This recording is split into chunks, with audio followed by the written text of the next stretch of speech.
Greetings folks, Jason here from JasonVideoMusicTokyo, and I'm here at the Shibuya Scramble Crossing where I've done many a video in the past, and I'm going to give you a demo of the Zoom F1 field recorder in a genuine real-world examples of how cool this thing is. I am hand-holding my Canon 5D Mark IV to film on. Let's have a look at the recorders and the setup. So as you can see here, I have the 3 recorders set up with individual capsules. There's people crossing all over the place here in the crossing. And the recorders are set up as such. Here on the left we have the F1, well we've obviously got 3 F1s here, but we have an F1 with the MSH-6 ball-headed style capsule, which I currently have set at the 90-degree angle.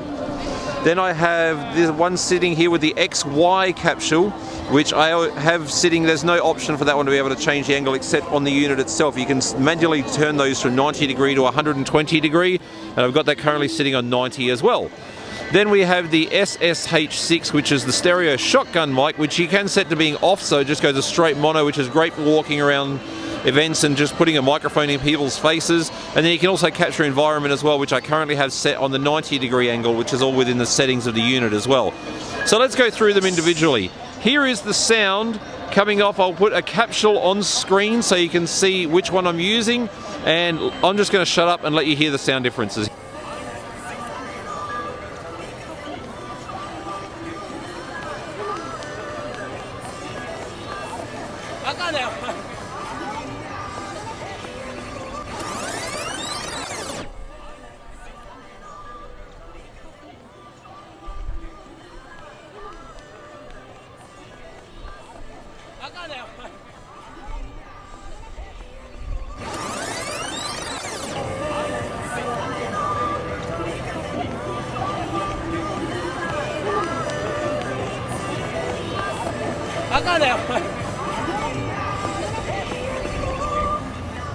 Okay, so now we're done with that. Let's move on to going through the MSH-6 stereo shotgun and go through the different settings. The 4th button, or the one far on the right hand side, gives you an option for the stereo shotgun sensitivities. So I've currently got it set to the off position, which means it would be a mono sound. If I hold that in front of my face, this is the sound coming out of that microphone. Now I'm going to stop the recorder and go through the individual sounds here so that you can hear what happens when you change the settings. This sound here, which people walking past, is the sound of the stereo off. That sound here is the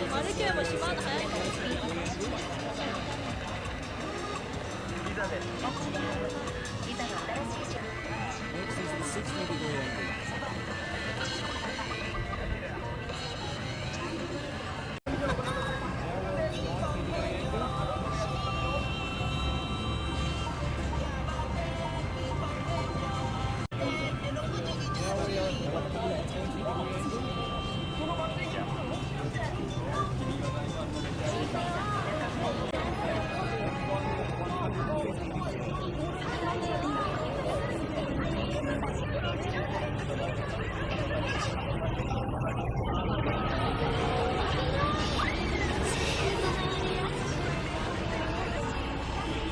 Now the F1 comes in 2 versions. You can buy the F1-LP, which comes with a lapel microphone, which I'll get to shortly, and then you can buy the F1, I believe it's called an F1-SP. It comes with the bonus windshield here. It also comes with a cable to be able to go from the unit into your camera, so that way you can direct record straight into the camera if you wanted to, but I would always do a backup with the actual recorder as well. It's just nice to have the handy backup. Of course, when you go recording into your camera, you need some sort of a shock mount, which this actually comes with a shock mount that has a hot shoe mount on it as well. So that comes together as a set. Now I'm going to show you what the sound is like without this thing. And here is the sound of using the F1 with the MSH stereo shotgun, which I've got set to the mono setting right now, or off in the settings as it comes written without a degree mark.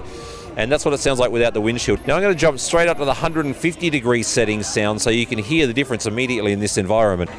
And now I'm back with the sound set to the 150-degree angle. As I'm sure you can hear, it's very different. So I'm going to move the mic around. I'm actually going to 360 it.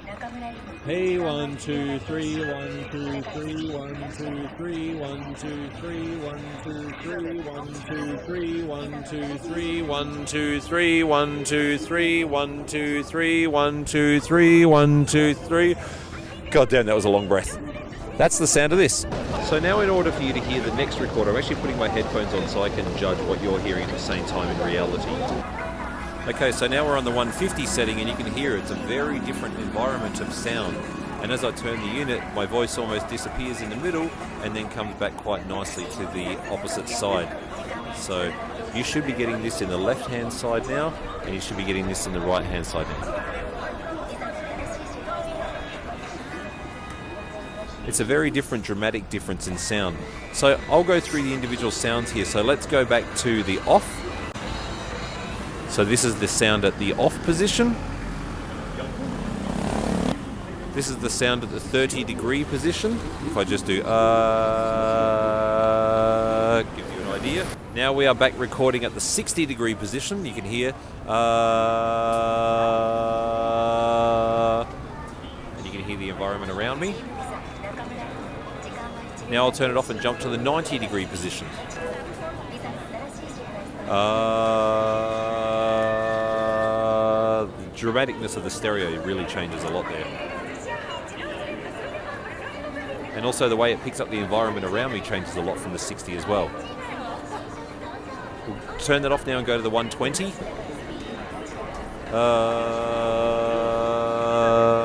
And you already heard the 150. That's a lot of differences in sound. I mean, it really is. The way it picks up your stereo image is really quite amazing. Alright, and finally we're onto the microphone with the XY. Now the thing with the XY is it's a very dramatic stereo image. So right now it's getting me purely on my right hand side and you can hear the wind blasting through. I'm going to turn it around now and you can hear there it is on the left. So if I do a constant sound,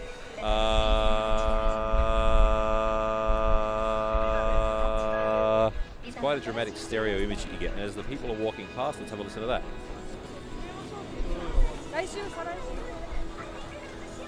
That was perfect as that woman spoke while she was walking past. Thank you very much for that, kind lady.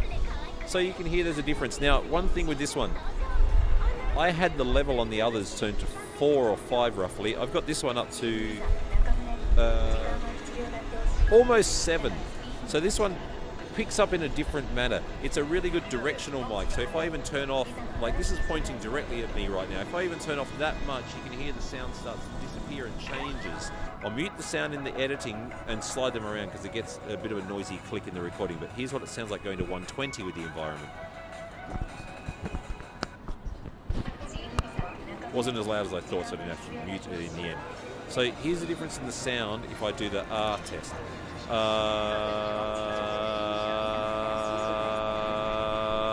And let's go back to the 90.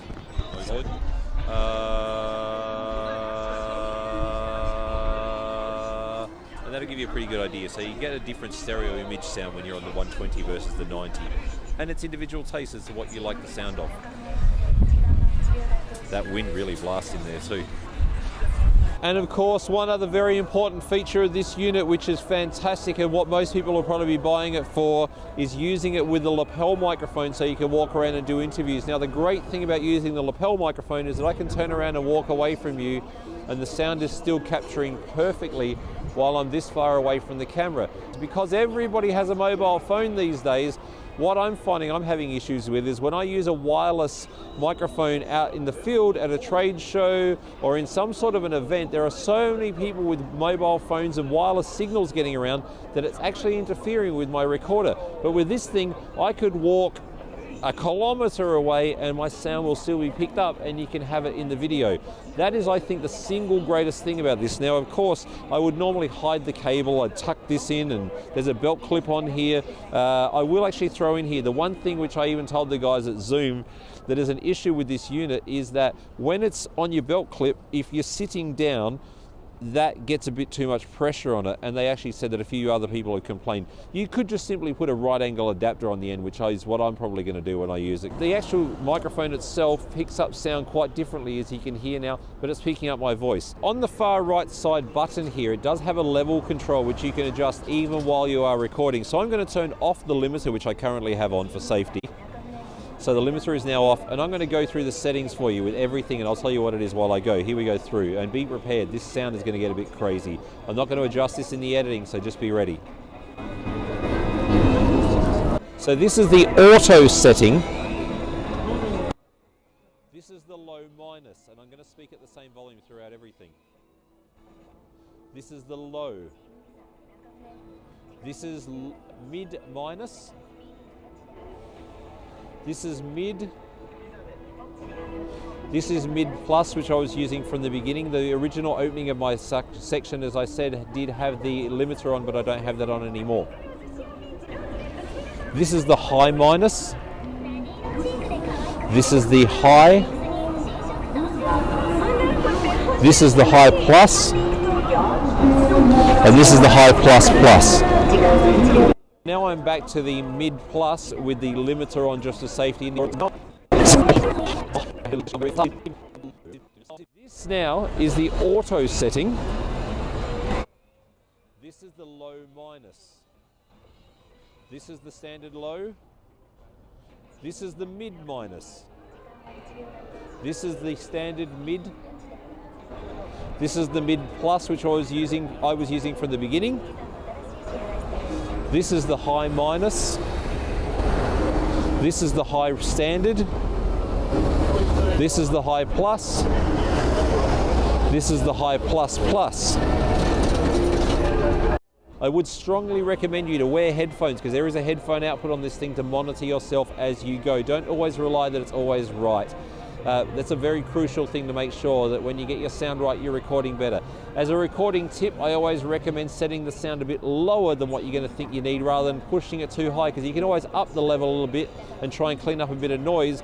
But if you've got the level up too high and you get distortion, you can't fix that in post-production. It's just not possible. Then you have to go back and reshoot everything all over again. So that is the use of this with the lapel microphone. I hope you've enjoyed my presentation of the Zoom F1 field recorder. I do also have a Zoom F4, which I can use these capsules on. I also have a Zoom H6, which I can use these capsules on, and I have a really old Zoom H4n, which I've owned for probably 10 or 12 years. I've had it for a long time. I've been using Zoom products for a very long time because they're great. They're not too expensive, they sound good, they work great, they're reliable. I've just had a lot of success with them myself. So thank you for watching this. If you've enjoyed this video, please subscribe to my channel. You will find a few other product demonstrations. I am actually a musician as well as a videographer, or musician turned videographer. So you'll find gear on there, you'll find music videos on there. Anything that's on my channel I've filmed and edited. There's a couple of videos that I just edited and didn't film, but on the most part I film and edit the whole lot myself. So thanks for watching, and as I always say at the end of my videos, rock on.